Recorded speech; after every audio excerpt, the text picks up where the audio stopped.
Muy buenas tardes, vocecilla. ¿Qué tal?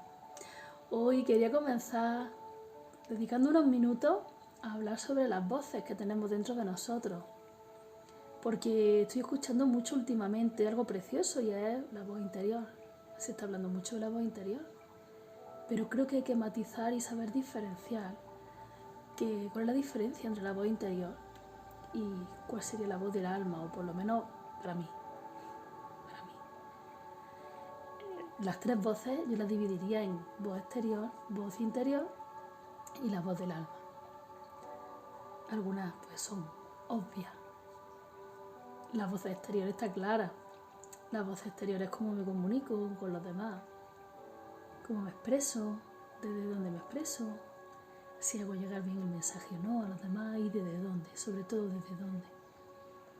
Y tiene una relación muy directa con la voz interior, porque para mí la voz interior es la forma en la que yo me hablo a mí y la forma en la que yo me comunico conmigo, es el discurso interno que tenemos en nuestra cabeza y que cuando expresamos desde ahí. Creo que es importante observarlo y tenerle cuidado para saber cómo nos hablamos a nosotros mismos, ese discurso interno, en qué consiste, cuál es y de qué va y cómo va y todo eso. Porque, bueno, puede ser muy constructivo y precioso, puede ser tu mayor fan y tu mayor apoyo y tu mejor amiga y tu mejor madre y tu mejor cuidador y tu mejor guerrero. Pero también puede ser lo más autodestructivo que exista, puede ser tu mayor juicio, puede ser tu mayor envidia, tu mayor rencor, puede ser muchas cosas. Entonces, prestarle mucho caso a la voz interior creo que es prestarle mucha atención sobre todo en qué consiste esa voz interior y de dónde nace y a dónde nos lleva, si nos lleva a hacernos daño a nosotros mismos o a hacerle daño a los demás, si debemos de buscar formas de comunicarnos con nosotros mismos que sean más amorosas, más candorosas, más justas, porque a veces somos justos pero solo para lo negativo y para lo positivo no. Tenemos la balanza un poquito desequilibrada también con nosotros mismos, con los aspectos que nos merecemos, ¿no? De hecho, cuando eres capaz de decir, de verdad me equivoco, aunque sea otra vez, ¿vale? Me he vuelto a equivocar en lo mismo, ok, y me merezco regañarme tanto, eso es lo que me merezco, ¿no? A lo mejor me merezco equivocarme 1000 veces y saber que voy a ser el lugar acogedor, que va a saber respetar y va a saber querer y va a saber comprender que tengo derecho a equivocarme y que no pasa nada. Porque así es como hablamos a los demás también. Así es como hablamos a los demás cuando se equivocan. Y esa misma injusticia la estamos llevando afuera. O no, ese mismo candor y ese mismo respeto y ese mismo amor lo estamos llevando fuera.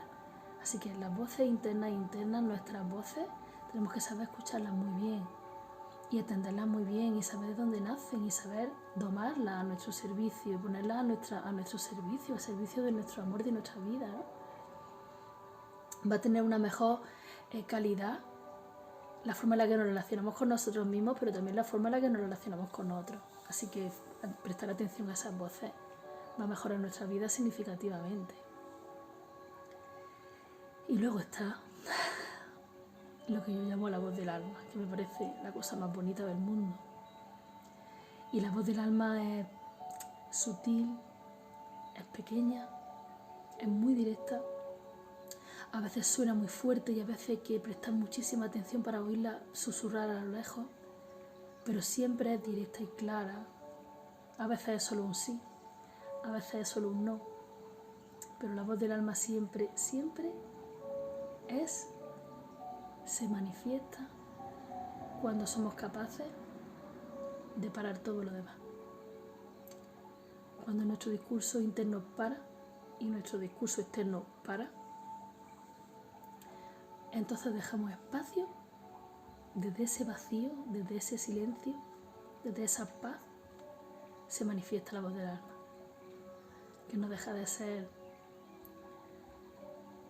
cuando nos permitimos ser vacíos y aceptamos que somos una partícula que flota en mitad de la inconmensurable inmensidad del cosmos, desde esa paz que puede dar tanto miedo o ser la sensación más gustosa del mundo. Entonces una voz te habla y te dice, por ahí no es. o te dice sí, pero aún no.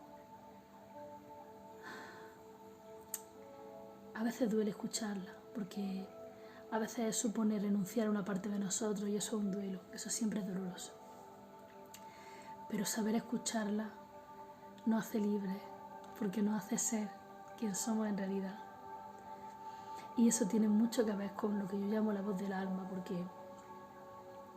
cuando somos capaces de dejar que nuestro sonido sea libre y permitirnos que esa voz sea la que se manifieste cuando usamos la voz, entonces seremos quien realmente somos, y eso da mucho miedo, porque todo aquello que está alrededor de nuestra voz, que lo tapa todo, que lo distorsiona, que lo insensibiliza, entonces podemos tener nuestro propio sonido, ser nuestra propia voz, y en nuestra alma. Ese es el motivo por el que estoy aquí y por el que la voz del alma es preciosa. Ese es el motivo por el que estoy haciendo estos vídeos, para haceros llegar este mensaje precioso. ¿Alguna vez la habéis sentido? ¿Habéis experimentado alguna vez esa voz que os decía? ¿Por dónde? Estuve ya pensando en momentos de mi vida en los que esa voz apareció. Y creo que era yo hablándome desde el futuro, diciéndome, susurrándome al oído, que sintiera esa paz, que tomara esa decisión, que cogiera ese camino. Y me decía a mí misma, todo va a salir bien. Y así es. Os lo regalo, os lo dejo aquí. Un besito, muchísimas gracias por escucharme, vocecilla. Un placer como siempre.